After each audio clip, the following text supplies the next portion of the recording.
नमस्कार, स्वागत है आपका और आप देख रहे हैं इंडिया वॉइस। मैं हूं आपके साथ आनंद विजय सिंह। 2027 के विधानसभा चुनाव से पहले उत्तर प्रदेश की राजनीति में नया समीकरण तैयार होता दिखाई दे रहा है। पीडीए यानी पिछड़ा, दलित और अल्पसंख्यक की राजनीति को आगे बढ़ाने वाली समाजवादी पार्टी अब ब्राह्मण समाज को भी साधने की तैयारी में जुट गई है। 5 अगस्त को छोटे लोहिया कहे जाने वाले जनेश्वर मिश्र की जयंती पर लखनऊ में बड़ा सम्मेलन आयोजित किया गया, जिसमें काशी, मथुरा और अयोध्या से संत और विद्वान भी बुलाए गए। समाजवादी पार्टी के लिए सिर्फ जनेश्वर मिश्रा की जयंती नहीं बल्कि 2027 के चुनावी अभियान का एक अहम पड़ाव है। 2027 के विधानसभा चुनाव से पहले उत्तर प्रदेश की राजनीति में नया समीकरण तैयार होता दिखाई दे रहा है। पीडीए यानी पिछड़ा, दलित और अल्पसंख्यक की राजनीति को आगे बढ़ाने वाली समाजवादी पार्टी अब ब्राह्मण समाज को भी साधने में जुट गई है। 5 अगस्त को छोटे लोहिया कहे जाने वाले जनेश्वर मिश्र की जयंती पर लखनऊ में बड़ा सम्मेलन आयोजित किया जा रहा है, जिसमें काशी, मथुरा और अयोध्या से संत और विद्वान बुलाए गए हैं। समाजवादी पार्टी के लिए सिर्फ जनेश्वर मिश्र की जयंती नहीं बल्कि 2027 के चुनावी अभियान का एक अहम पड़ाव है। इस कार्यक्रम के जरिए समाजवादी पार्टी ये संदेश देने की कोशिश कर रही है कि उसकी राजनीति सिर्फ पीढ़ी तक सीमित नहीं बल्कि सभी वर्गों को साथ लेकर चलने की है। सपा नेताओं के मुताबिक उनकी पार्टी सभी जाति के लोगों का सम्मान करती है। देखिए, हाँ, 27 की तैयारी है। ब्राह्मण समाज को दिशा देता है। आज वो आए हैं, सम्मान करेंगे उनका और सम्मान के साथ साथ उनसे आग्रह करेंगे कि समाजवादी सरकार को हटाने में सहयोग। देखिए, बिल्कुल समाजवादी पार्टी सबको लेकर के चलती है। ब्राह्मण समाज को भी, पिछड़े वर्ग को, दलित लोगों को भी, सभी लोग समाजवादी पार्टी में हैं।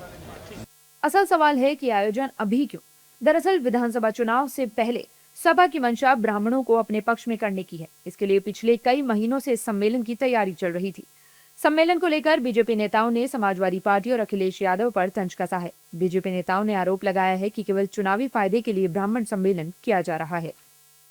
देखिए, वो ब्राह्मण सम्मेलन करें, चाहे क्षत्रिय सम्मेलन करें, चाहे पिछड़ा सम्मेलन करें, चाहे दलित सम्मेलन करें और चाहे पीडीए का फर्जी राग अलापें, समाजवादी पार्टी का सफा होना तय है। 2027 में तीसरी बार प्रचंड बहुमत से भाजपा सरकार बनने जा रही है। ये श्री अखिलेश यादव और उनकी पूरी पार्टी के जितने भी नेता हैं उन सबको पता है। समाजवादी पार्टी का वही हाल है कि एक कहावत है, 100 चूहे खा के बिल्ली हज को चली। आप समझ रहे हैं क्या होता है इसका? गले में, गांव में कहावत है, बिल्ली दूध पीने के लिए गई और गले में उसकी मटकी की जो कॉलर थी वो लटक गई। तो लोगों ने पूछा, कहाँ से बिल्ली मौसी आ रहे हो? तो बताया उन्होंने कि हम तो हज करके आ रहे हैं। तो चूहे भरोसा नहीं करेंगे।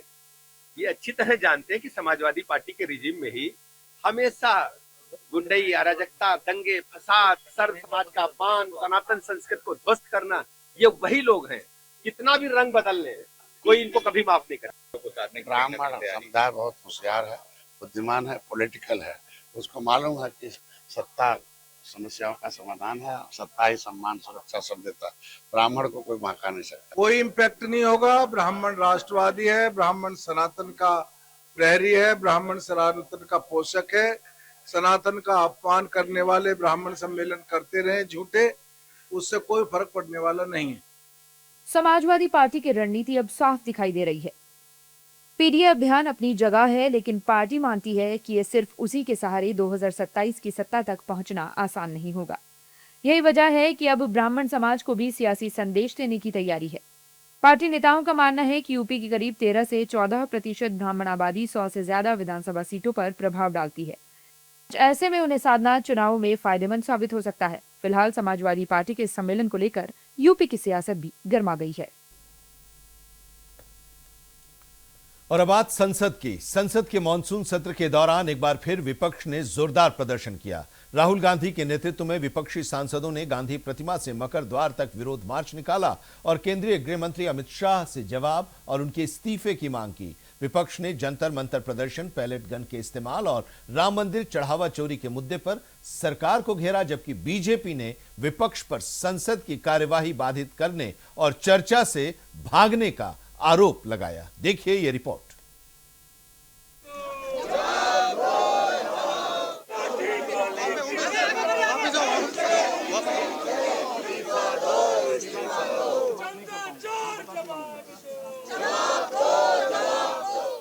संसद का मानसून सत्र जारी है। बाहर बारिश का मौसम है, लेकिन सियासी बौछार ऐसी हो रही है कि जबरदस्त हलचल है। हर दिन की तरह आज भी संसद परिसर में विपक्षी सांसदों के हाथों में बैनर, पोस्टर और जुबान पर नारेबाजी देखने को मिली। लाठी गोली की सरकार नहीं चलेगी, नहीं चलेगी।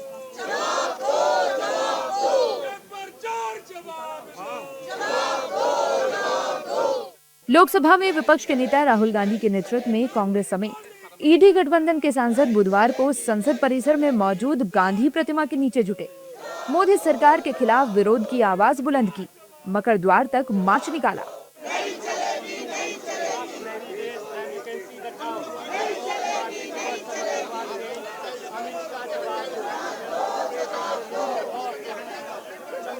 राहुल गांधी, मल्लिकार्जुन खड़गे समेत विपक्षी सांसदों ने अमित शाह जवाब दो और इस्तीफा दो के नारे लगाए।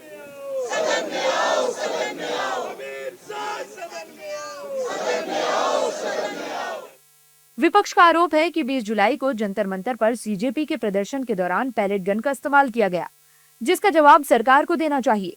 विरोधियों की मांग है कि केंद्रीय गृह मंत्री अमित शाह सदन में आकर बताएं कि पैलेट गन के इस्तेमाल की मंजूरी किसने दी और इसकी जिम्मेदारी कौन लेगा। साथ ही विपक्ष राम मंदिर चढ़ावा चोरी के मुद्दे को लगातार संसद के बाहर और अंदर जोर शोर से उठा रहा है।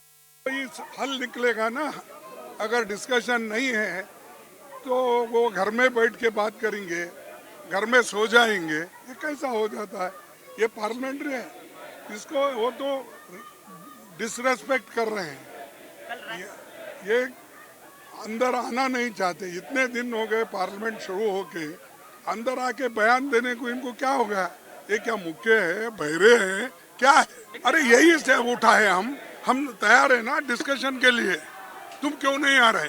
जनता के प्रति जिम्मेदारियां होती हैं। ये लोकतंत्र है, तानाशाही नहीं है, ये किसी का राज दरबार नहीं है। तो अगर कुछ हुआ है, बच्चों पर गोलियां चली हैं, पैलेट गन चलाई गई हैं, क्या नाम है वो, टीयर गैसिंग हुई है, लाठी चार्ज हुआ है, तो किसी की जिम्मेदारी है ना, किसी ने तो ऑर्डर दिया होगा। चांदी चुरा लिया, सोना चुरा लिया, ये कालनेमी संत से पूछो ये लोग क्या चाहते हैं। मंदिर भगवान का साथ गद्दारी, जवाब देना चाहिए। उधर सरकार भी पूरी तरह आक्रामक नजर आ रही है। बीजेपी का कहना है कि विपक्ष चर्चा से बच रहा है और हर दिन वही मुद्दे लेकर संसद की कार्यवाही बाधित कर रहा है।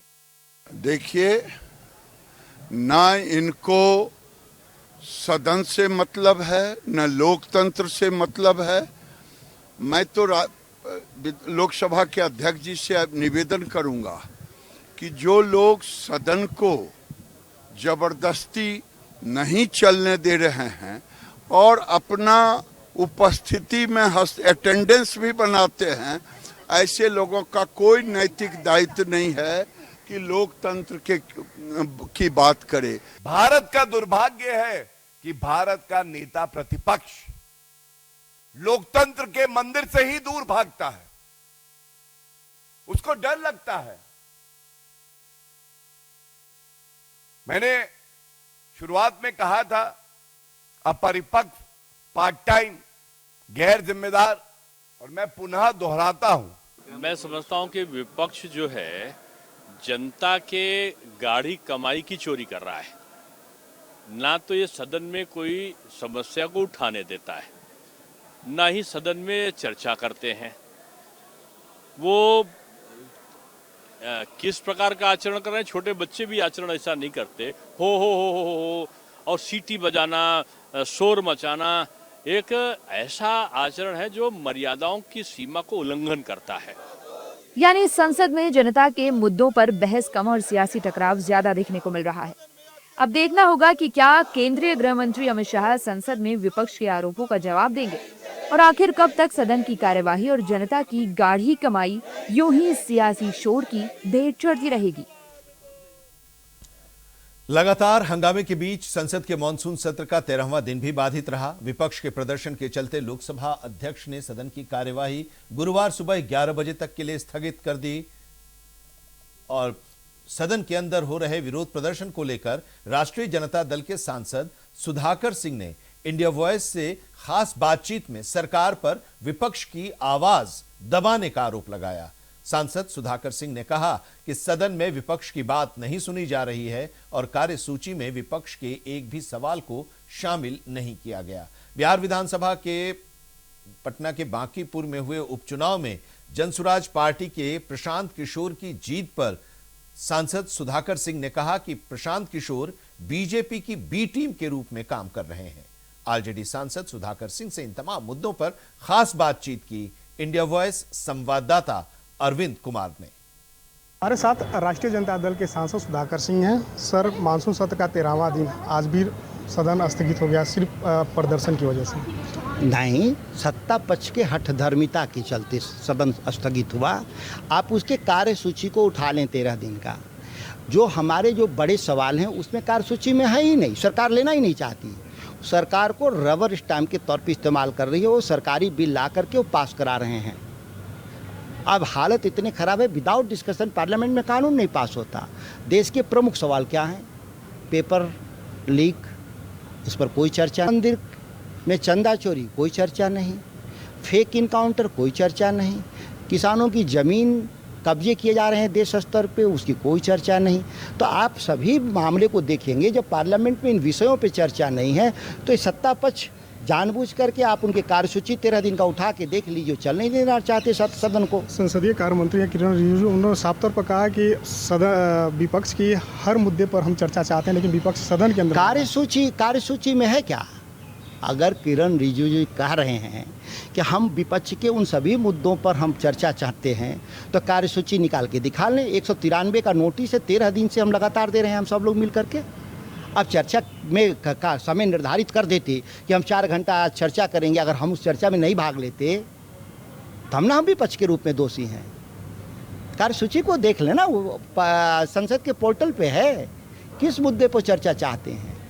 आप लोग राम मंदिर चंदा चोरी के मामले को लेकर सरकार को घेर रहे हैं। उनका कहना है कि उस मुद्दे पर भी हम लोग चर्चा करेंगे, लेकिन जो देश में कानून जो बनता है, संशोधन विधेयक है, उस पर सबसे पहले चर्चा होनी चाहिए। सवाल कर रहे हैं कि आप सरकार अडानी अंबानी की सुविधाओं के लिए आर्थिक प्रस्ताव लाते हैं और चाहते हैं कि देश उन्हीं के लिए चले, तो छात्रों के लिए कब पार्लियामेंट चलेगा?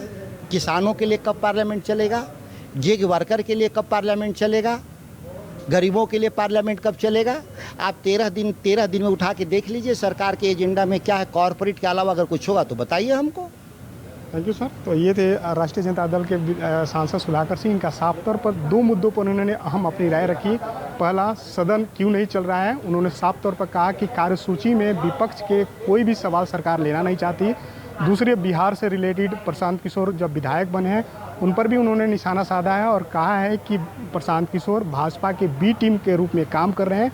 उनका भारतीय जनता पार्टी से लड़ाई नहीं है, सिर्फ बिहार के मुख्यमंत्री सम्राट चौधरी से लड़ाई है और सम्राट चौधरी को ही वो लगातार टारगेट कर रहे हैं। यदि बीजेपी सम्राट चौधरी को सत्ता से हटा देती है तो वो भाजपा के लिए ही काम करेंगे।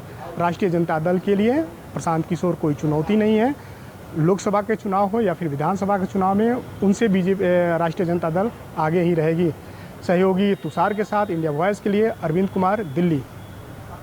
उत्तर प्रदेश के पीलीभीत जिले के जिलाधिकारी ज्ञानेंद्र सिंह और मुख्य विकास अधिकारी सतीश प्रसाद मिश्र की अध्यक्षता में आयोजित आईजीआरएस की बैठक में कार्यालय द्वारा निर्गत पत्रों और वीडियो कॉन्फ्रेंसिंग के माध्यम से समस्त विकास अधिकारी जो हैं, खंड विकास अधिकारियों को आईजीआरएस के असंतुष्ट फीडबैक एवं लंबित शिकायतों का गुणवत्तापूर्ण निस्तारण किए जाने के निर्देश दिए गए थे। लेकिन असंतुष्ट फीडबैक और लंबित शिकायतों को गंभीरता से न लेते हुए लापरवाही बरती गई है। देखिए पीलीभीत से हमारे संवाददाता अमित पाल की ये रिपोर्ट। अच्छी ना होने के कारण जिलाधिकारी ने टीम गठित की है, क्योंकि कार्यशैली ये संदिग्ध पाई गई कि उनके द्वारा जो शिकायतें आती हैं आरजीजीएस होता है तो उनमें शिकायतों में अच्छी तरह से समाधान नहीं करवा पाते। खासकर आवासों को लेकर के ये समस्याएं उत्पन्न हुई। बहुत सारी शिकायतें एकदम आने के कारण अच्छा फीडबैक ना मिलने के कारण जो जिला स्तर पे ये जिलाधिकारी ने आज बताया कि इन लोगों का फीडबैक अच्छा ना आने के कारण जो जिला पीलीभीत का जो स्तर है 12वें स्तर पर आ गया है। अच्छा स्तर ना देखने को मिलने के कारण आज जो जिलाधिकारी ने कमेटी टीम गठित की है और इनके पर बड़ी कार्रवाई की जाएगी, क्योंकि पीलीभीत का जो स्तर गिरता चला जा रहा है, क्योंकि वीडियो की लापरवाही अगर देखी जा सकती है। फिलहाल जिलाधिकारी ने कहा है कि इनके ऊपर कड़ी कार्रवाई की जाएगी, क्योंकि आए दिन शिकायतों का निदान न करने के कारण इनका ये स्तर गिरा है। क्योंकि पीलीभीत में पहले से ही देखा जा सकता है कि जो वीडियो लोग हैं वो अपने कार्यशैली में अच्छी तरह से प्रभाव नहीं दे पा रहे हैं, जिसके कारण जिलाधिकारी ने टीम गठित करते हुए कहा है कि इनके ऊपर जांच होगी और जिसके बाद में कार्रवाई की जाएगी। देखते रहे इंडिया वॉइस, अमित पाल, पीलीभीत।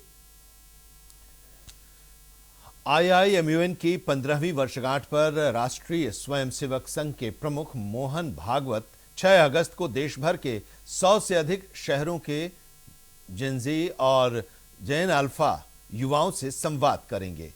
कार्यक्रम को लेकर विपक्ष ने सवाल उठाए हैं और प्रदर्शनकारी छात्रों से बातचीत की मांग की है। देखिए हमारी ये रिपोर्ट।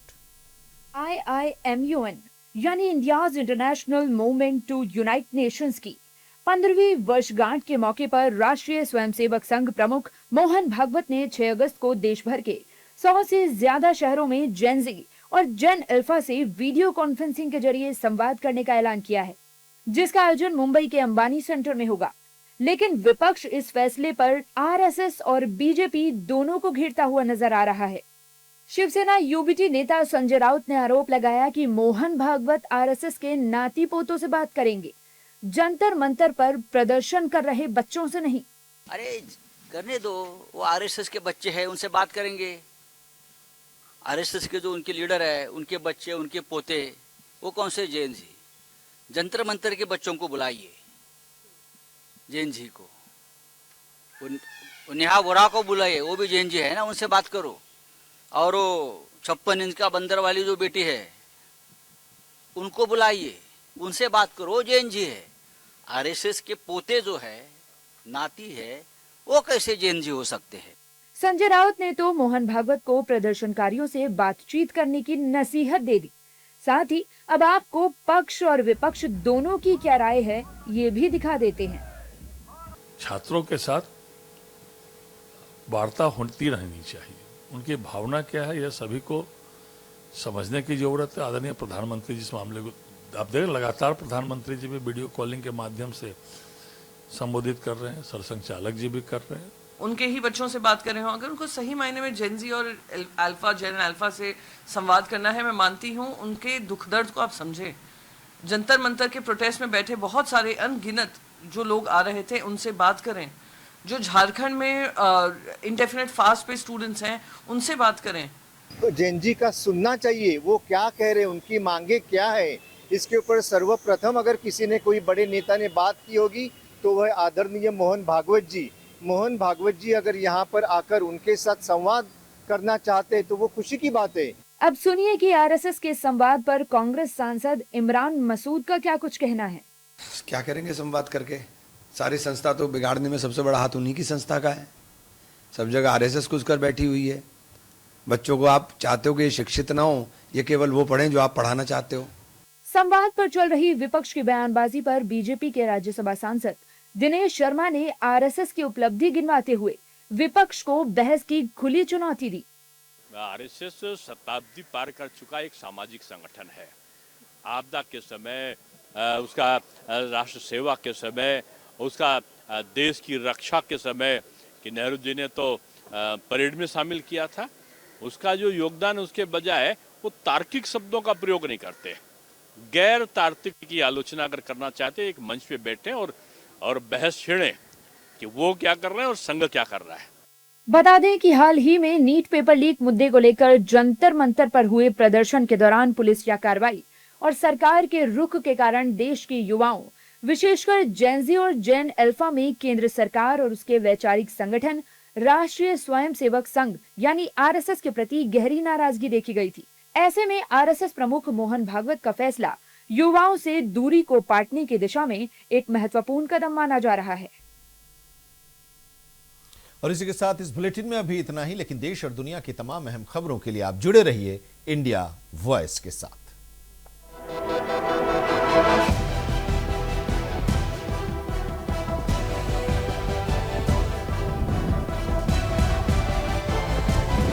इंडिया वॉइस, आपकी सोच, आपकी आवाज।